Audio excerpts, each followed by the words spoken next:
아멘. 할렐루야. 제 목소리 들리세요? 네. 수련회 하다가 이제 좀 목소리가 많이 상했습니다. 양해해 주시고 들어주시기 바랍니다. 그동안 우리가 믿음이란 무엇인가, 의롭다 하심이 무엇인가, 어떻게 우리가 구원받을 수 있을까, 하나님 앞에 설 수 있을까가 인간이 당면한 최대의 과제입니다. 그런데 모든 사람이 죄를 범하였음에 라는 것을 사도 바울이 1장부터 3장까지 논증을 해가죠. 유대인뿐만 아니라 이방인들도, 그리고 모든 사람이 막론하고 하나님께 죄를 범해서 죄를 가지고 태어나서 하나님의 영광에 이르지 못한다. 그러면 어떻게 의롭다함을 받냐? 어떻게 우리가 하나님 앞에 설 수 있고 구원을 받을 수 있고 잃어버렸던 하나님의 형상을 회복할 수 있는가라고 할 때 하나님께서 하나님의 방법으로 세우신 것이 예수 그리스도다. 예수 그리스도를 이 땅에 보내셔서 예수를 믿는 사람, 믿음으로 말미암아 의롭다함을 얻게 된다. 그래서 믿음은 무엇인가? 행위가 아니다. 우리가 한 것이 아니고 공로도 아니고 하나님 율법의 행위와 상관없이 하나님의 의가 새롭게 온 것이다. 율법으로 내가 행위해서 받아낸 의가 아니라 나로 말미암는 의가 아니라 예수로 말미암고 하나님께서 하신 일을 통해서 우리가 은혜로 값없이 선물로 구원을 받는다라고 논증을 했습니다. 그 과정 중에서 아브라함이라는 믿음의 조상을 들은데 아브라함이 언제 믿었느냐? 유대인들이 중요시 여기는 할례 받기 전에 하나님께서 하나님을 믿으니 그것을 그의 의로 여기셨지. 그 다음에 그것을 보증하는 표로 할례라는 것을 주신 거 아니냐. 그러므로 믿음이라는 것은 어떤 일을 이루기 전에 어떤 한 일이 있기 전에 불법이 사함을 받는 그 복을 우리가 받은 것이다라고 논증을 했습니다. 그리고 5장에서는 뭐라고 하는가? 그로 말미암아 그러면은 아담 안에 있고 예수 안에 있는 사람들이 어떻게 다른가에 대해서 얘기를 했죠. 우리는 사실은 아무것도 한 것이 없는데 하나님께서 제2의 아담, 새로운 인류, 새 사람의 대표를 보내셔서 예수님께서 완벽한 인생을 사셨고 그 완벽한 인생을 사신 분이 우리 대신 죄를 짊어지고 죽으셨기 때문에 우리 죄인이 의롭다함을 얻는 그 유익을, 선물을 받게 됐다. 근데 우리는 한 것이 없는데 예수님이 대표가 돼서 우리가 그것 때문에 그 선물을 받게 됐다라는 것까지 이제 살펴봤는데, 그래서 6장의 1절에는 갑자기 이런 얘기가 나옵니다. 6장 1절에 그런즉 우리가 무슨 말을 하리요? 은혜를 더하게 하려고 죄에 거하겠느냐? 이게 무슨 말이냐면은 5장 20절로 한번 가겠습니다. 5장 20절 바로 위에 있죠. 우리 다 같이 한번 읽겠습니다. 20절.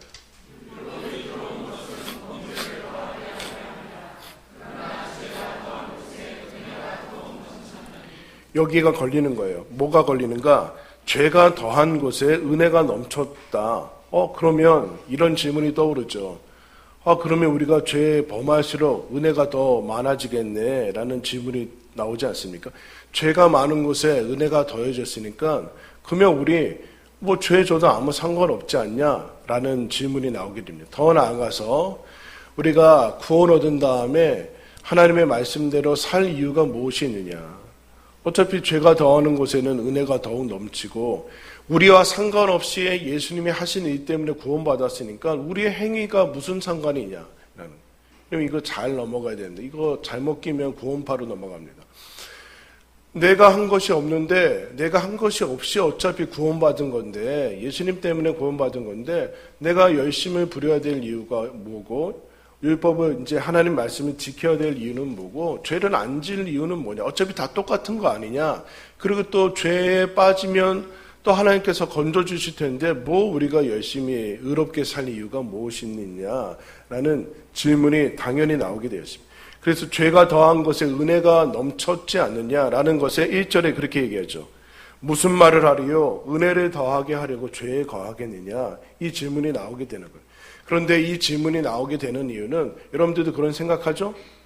어차피 나랑 상관없이 내 행위와 상관없이 하나님께서 예수님 때문에 구원해 주시는 건데 예수 믿은 다음에 그 이후의 삶은 우리가 무엇을 위해서 사는 것인가? 그냥 그래서 죽기 전에 믿는 거랑 어릴 적에 믿는 거랑 뭐가 다르냐는 그 질문이 이제 나오게 되죠. 근데 이제 놀라운 것은 이 질문이 복음이 율법의 행위나 사람의 노력으로 얻어지는 것이 아니라고 정확히 설명을 하면은 6장 1절의 질문이 당연히 나오게 되어 있다라는 첫 번째 논증입니다. 무슨 소리인지 아십니까, 여러분? 복음이 제대로 전해지면 사람의 마음에 어떤 생각이 드는가? 이 생각이 든다라는 거예요. 그러면 앞으로 열심히 살아서 뭐하냐?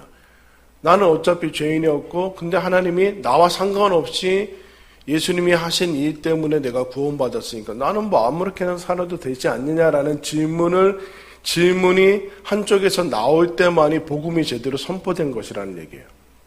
그렇지 않고서 이제 나는 열심히 살아서 내가 뭘 하지 않으면 구원받지 못하겠네라는 두려움과 공포와 자기 구원이 자기한테 달린 것 같은 그런 약간의 하나님이 99%하고 1%는 내가 해야 된다라는 그런 은연중에 그런 식으로 복음이 전파되면은 이 질문이 안 나오게 된다라는 얘기예요. 잘못 복음이 들어갔다라는 거죠. 행위의 복음이 들어갔다는 거예요. 그래서 이 질문은 대단히 중요한 복음과 율법이 갈라지는 아주 어떻게 보면은 우리와 상관없이 얻은 구원에 대한 자연스러운 반응이에요. 그런데 어떻게 논증하는가? 뭐라고 하는가? 2절에 뭐라고 합니까? 2절에 다 같이 읽겠습니다. 시작. 그럴 수 없느니라. 죄에 대하여 죽은 우리가 어찌 그 가운데 살리요?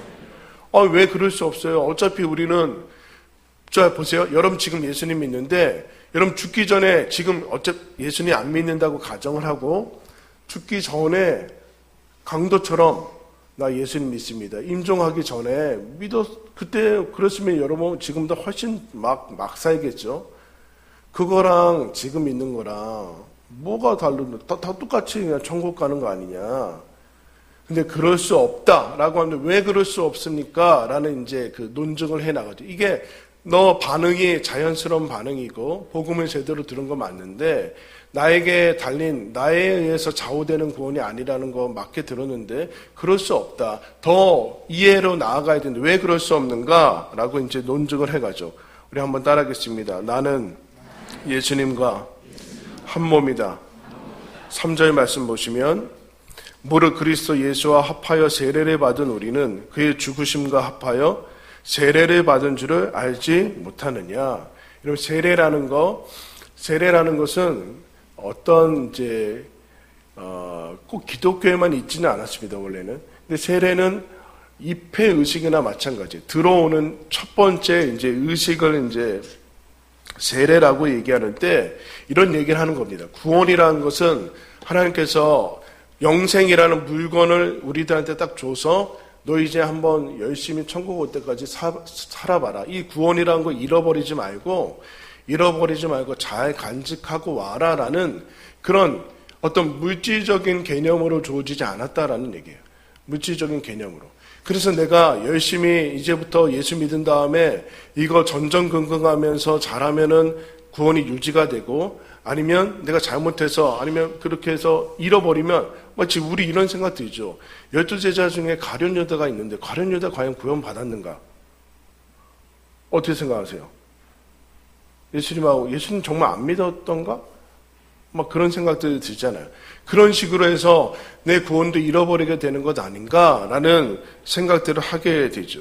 예수님이 여전히 승리하셨지만 나는 여전히 혼자 싸워야 되는 것 아닌가라고 할 때 너는 이제 혼자가 아니다 라고 얘기하는 혼자가 아니라는 얘기는 지금 예수님과 우리가 보이지 않게 예수님이 나와 동행한다라는 얘기가 아니라 예수님과 한 몸으로 묶었다라고 얘기해요. 그게 세례다. 세례.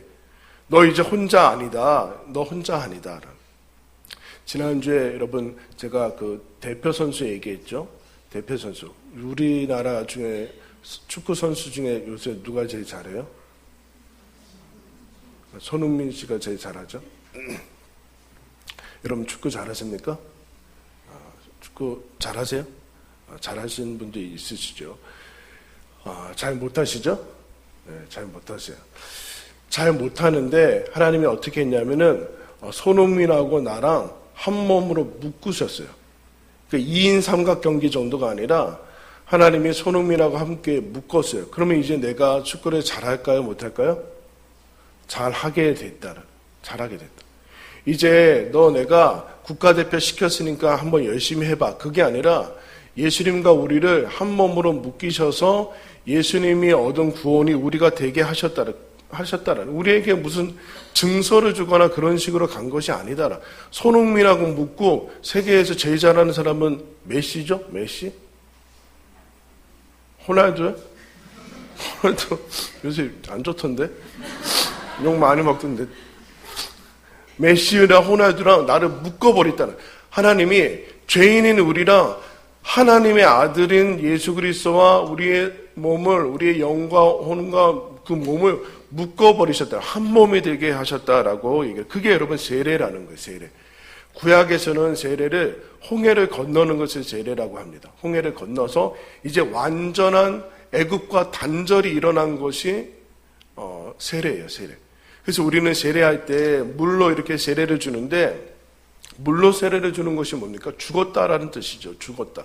우리 흔히 세상에서도 막 뒤집었을 때 세례라고 그래요. 계란 무슨 안 좋은 일이 있어서 떨어진 계란 세례를 받았다고 하고 또 밀가루 세례를 받았다고 하고 물 뿌리면 물 세례를 받았다고 그래요. 그게 무슨 뜻일까요? 하나가 됐다라는 뜻이에요. 하나가. 계란 세례를 받았다는 것은 계란하고 하나가 됐다라는 얘기예요. 그래서 구원이란 왜 우리가 예수님이 어차피 예수님하고 예수님이 혼자서 독주한 것 아니냐. 그게 나랑 어떻게 상관이 있느냐라고 할 때 하나님이 그렇게 사신 예수님을 우리랑 함께 한 몸으로 묶어버리셨기 때문에 그래서 우리는 이제 더 이상 혼자가 아니고 예수님의 모든 것을 함께 누리는 사람들이 됐다라고 여러분 얘기를 하는 겁니다. 이게 이해를 해야 돼요. 이해를.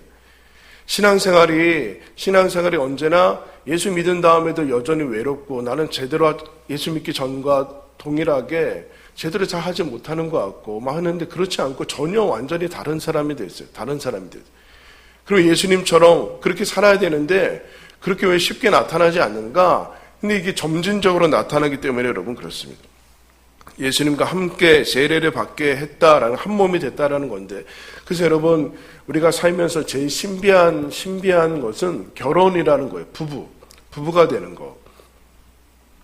부부가 되는 것은 한 사람을 이제 선택해서 한 몸이 됐다라고 얘기하죠. 분명히 여러분 두 몸인데 성경에서는 둘이 이제 한 몸이 된다라고 마음이 아니라 일심 우리 일반 사람들도 일심 동체라고 하잖아요.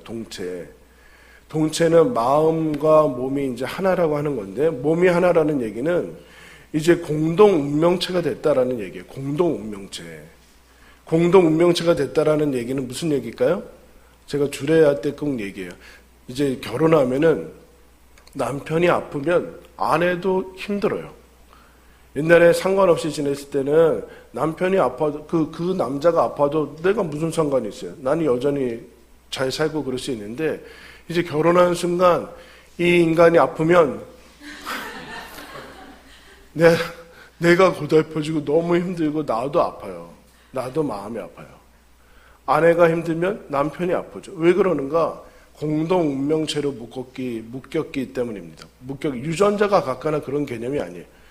예수님과 나랑 공동 운명체로 묶었다라는 게 믿음이요 구원이라는. 그래서 믿음을 5장 첫 번째 뭐라고 합니까? 하나님과 화해됐다라는. 화해는 관계가 회복이 됐다라는 얘기죠. 관계가 회복됐다라는 얘기는 하나님과 인간이 보이지 않게 있었던 그 연결선이 타락으로 인해서 끊어졌는데 그게 연결이 돼서 하나님과 함께 살았다. 여러분 우리는 지금 산소호흡기를 끼고 산소를 호흡하지 않습니다.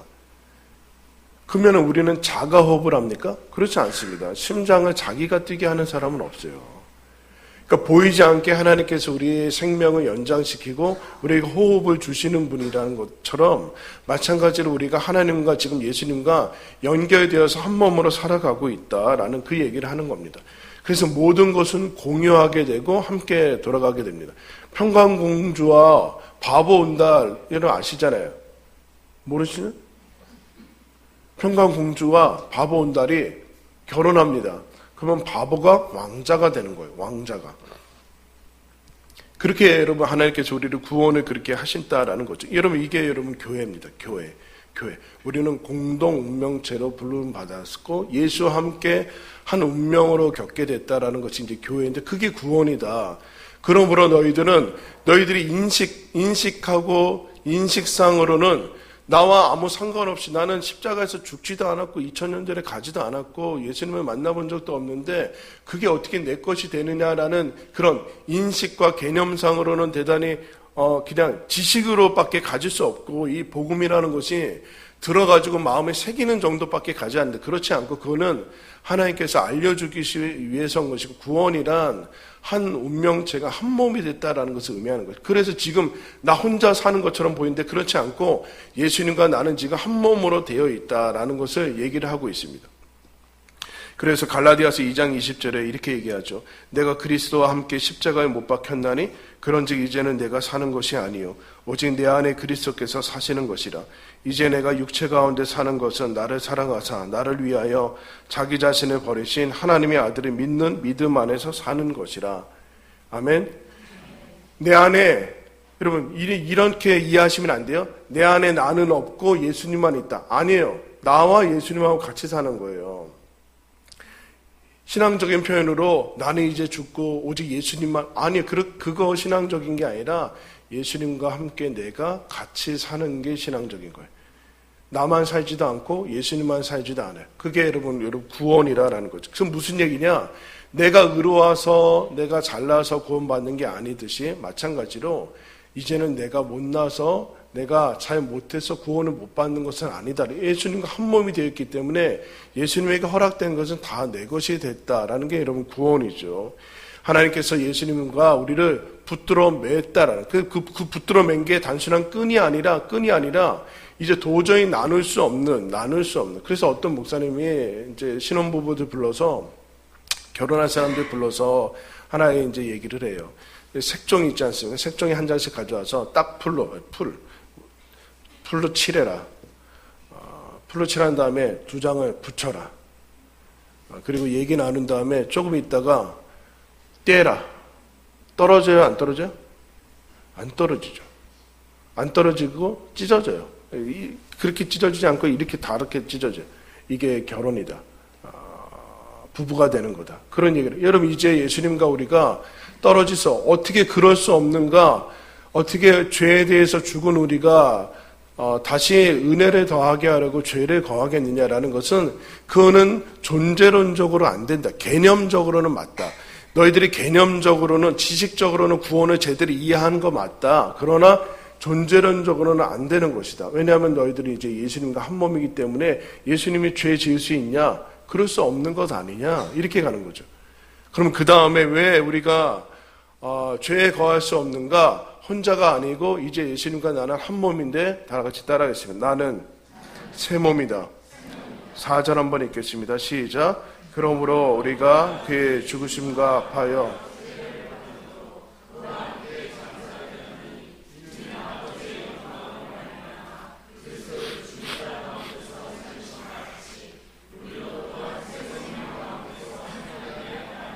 아멘. 이제 우리가 어떻게 되냐면은 이제 신앙은 자꾸 우리가 내가 믿음에서 자기 분발을 하고 자꾸 이제 내가 이렇게 어떻게든 의지를 불러일으켜서 하는 거라고 생각하는데 그렇지 않고 원래 이루어진 것에 대한 상기를 하고 정말 그거를 믿는 거예요. 무엇인가 나는 이제 예수님과 한 몸이 되었을 뿐만 아니라 새로운 몸으로 부여받아. 지금 여러분 우리가 가진 몸은 이게 우리가 신기하게 애굽에서 출애굽한 다음에 이스라엘이 혼돈스러운 것은 바뀐 게 없는 것 같은 거예요. 근데 여러분 바뀐 게 없으니까 그 사람들의 성격이 그대로고 남자면 남자로 구원받고 이렇게 사는데 바뀐 게 없다라는 생각을 가지는 거예요. 예수 믿은 다음에 내가 하나도 바뀐 것 같지 않다. 그대로인 거라서 이제 우리가 혼란스러운데 그렇지 않고 예수님과 함께 죽었다. 너희들 예수님이 십자가에 못 박혔을 때 영적으로 그때 너희들도 죽었다. 지금 살고 있는 거. 거듭나서 살고 있는 것은 이전의 나의 모습이 아니야. 내가 아니다라는 이전의 내가 아니고 새롭게 하나님께서 거듭나게 해주셔서 새롭게 사는 거. 그런데 이전의 몸과 이름과 성격과 그런 것을 가지니까 혼란스럽죠. 그때 나는 죽었다. 그때 나는 뭐냐면 그때 나는 저주받아서 멸망받을 사람, 사탄의 종노릇하는 사람, 하나님 나라의 소망이 없던 사람, 하나님의 신분, 나라의 신분이 그 자녀의 신분이 없었던 사람인데 지금 구원받은 다음에 나는 하나님의 자녀고 하나님의 나라가 있고, 여러분 우리는 사망이 종노릇하지 않고 사망이 주장하는 몸이 아니라 부활의 능력이 우리를 주장하는 거예요. 근데 우리가 현실적으로 느끼기에는 이게 구원이 피부에 와닿지 않다라고 생각하는데 그렇지 않고, 여러분 이제 하나님께서는 여러분과 함께 하셔서 여러분을 성령으로 다스리시고 부활의 능력으로 다스리십니다. 쉽게 얘기하면 사탄이 여러분을 건드리지 못해요. 아멘? 사탄이 여러분을 건드리죠. 왜냐하면 하나님 나라의 영역으로 옮겼기 때문에 그래요. 하나님 나라의 영역으로. 그러므로 이전에 나는 죽었고 그 다음에 예수님과 함께 살았다라는 것은 연합되었을 뿐만 아니라 이제 하나님이 새로운 몸을 주셨다. 옛 몸은 죽었다. 옛사람은 죽었다. 옛사람, 하나님을 모르고 하나님께 반역하고 죄를 짓고 하는 그 모든 옛사람은 죽었고 지금 나는 새로운 사람이 되었다. 새로운 사람. 단순히 지식과 그런 몇 가지가 새로운 사람이 아니라 완전히 다르게 태어나게 됐다라는, 다르게 태어난 사람이다. 예수로 말미암아 하나님께서 새롭게 태어나게 해주신 사람이다라고 얘기합니다. 한번 따라하겠습니다. 그래서 이전에 내가 아니다. 우리 옆에 사람은 인사할까요?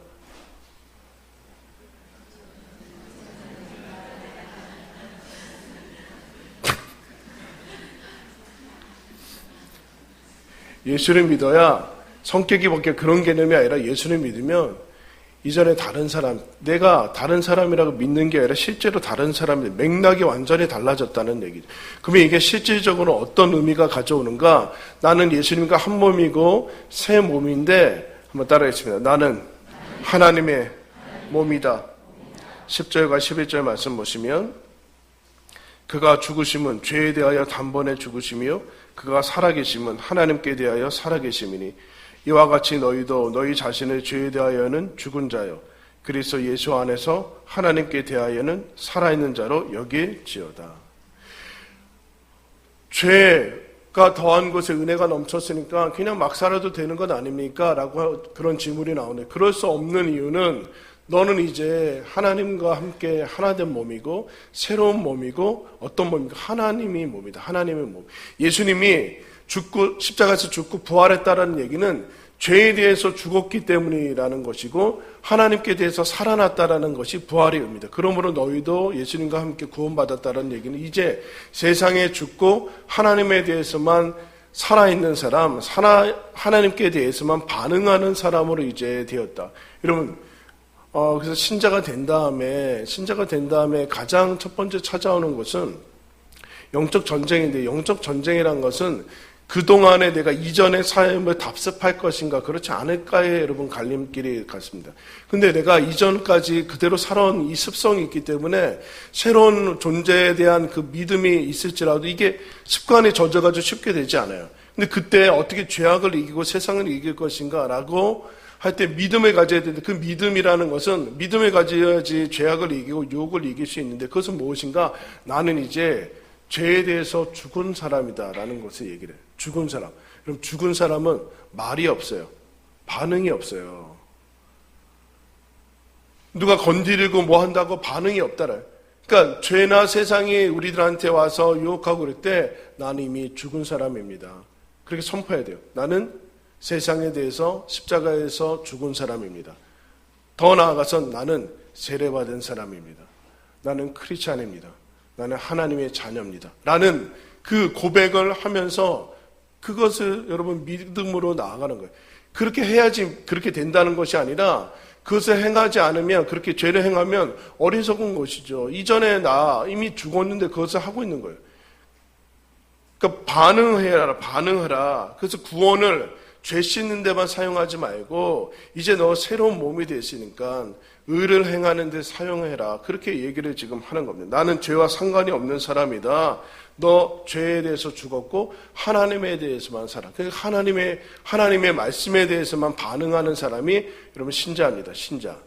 그러니까 세상에 대해서, 그러니까 우리가 자꾸 세상이 시비 걸고 마귀가 말 걸고 유혹하는 것은 거는 거거든요. 건다라고 얘기하는데, 거기에 대해서 반응하거나 할 필요가 없어요.